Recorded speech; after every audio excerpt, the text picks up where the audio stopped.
Привет, друзья! Как ваши дела? Я хочу вам сейчас рассказать про то, как прошли соревнования долгожданные. Одни из самых больших, по мнению старожил, стрелков Южной Африки, как они назвали, что по своим масштабам соревнование является одним из самых больших. Вот, прибыло очень много стрелков из разных стран, где преобладающим количеством было наших, с России человек 30-40 прибыло с России только. И все они являются мастерами спорта международного класса, где, выступив, соответственно, результаты были налицо. Стрелки заняли не на простых соревнованиях первые места.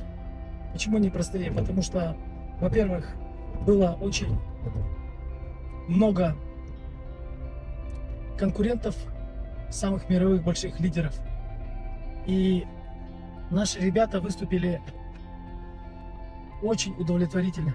Заняли первые места, призовые места на всех пьедесталах практически.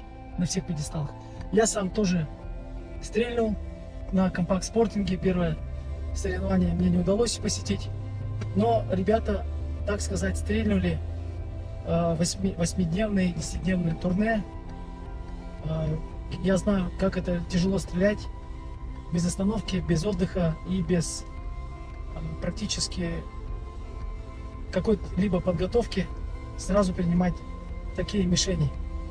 В условиях африканской жары, жара была 39, в тени было 37. Вот. Ребята получили огромный опыт, так как здесь под палящим солнцем это просто невозмутимо сложно стрелять. Очень много требуется солей, минералов. Человек просто без конца, без края пьет воду, и все вот эти питательные вещества через пот выходят, и человек очень сильно обезвоживается. Я видел стрелков, которые, прямо кожа у них вылазила, отшелушивалась, губы, все. И это как следствие вот таких вот соревнований. Вот. С ребятами я нахожусь на связи с местными. Они сделали очень большую работу, которая положила пласт для принятия международных стрелков. Вот, они не спали, готовились, работали. Южноафриканцы.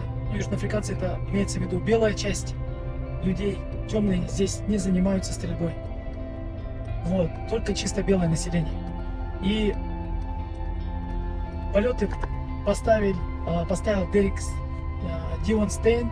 Дерек — это его заместитель, был Дон Стейн. И вот они сами, как опытные стрелки, поставили такие полеты, которые могут быть на международных соревнованиях. Это сделано с учетом будущих перспектив, чтобы можно было южноафриканцам иметь опыт и стрелять такие полеты в Европе, в мире, в Америке. Полеты оказались, на мой взгляд, очень сложными, ребят. Для меня они были очень сложными. Я, к сожалению, выстрелил неудовлетворительно, хоть и не жалуюсь, все от самого себя зависит. Ввиду того, что первый день я попался на одну основную ловушку, что я вам рекомендую не есть вечером жирную питательную еду. И в желании стрелять, оно как бы стимулирует организм. Вечером я хоть и поел мало этого лама, у меня в других соревнованиях тоже это было. Волнение, желание много стрелять, и когда ты принимаешь эту еду, оно все это ночью вылазит, эта энергия, и ты не можешь просто уснуть. Вот, у меня была бессонница, я всю ночь не спал первый день, и пришел в полудремном, в полусонном, я не знаю, там с похмелья можно назвать, в таком одурманенном состоянии, и что-то пытался сделать вот так вот. Вообще у меня стрельба не получилась. Я не поймал свою стрельбу, так как плюс у меня еще было расстройство на фоне того, что я делал эти промахи.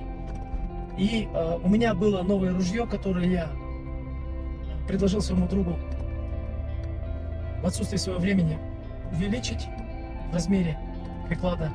Вот, и не постреляв, не пристреляв, первый день соревнований у меня встретился спортивный дуплет. Там на этом спортивном дуплете время было ничтожно мало, чтобы переключиться ко второй мишени.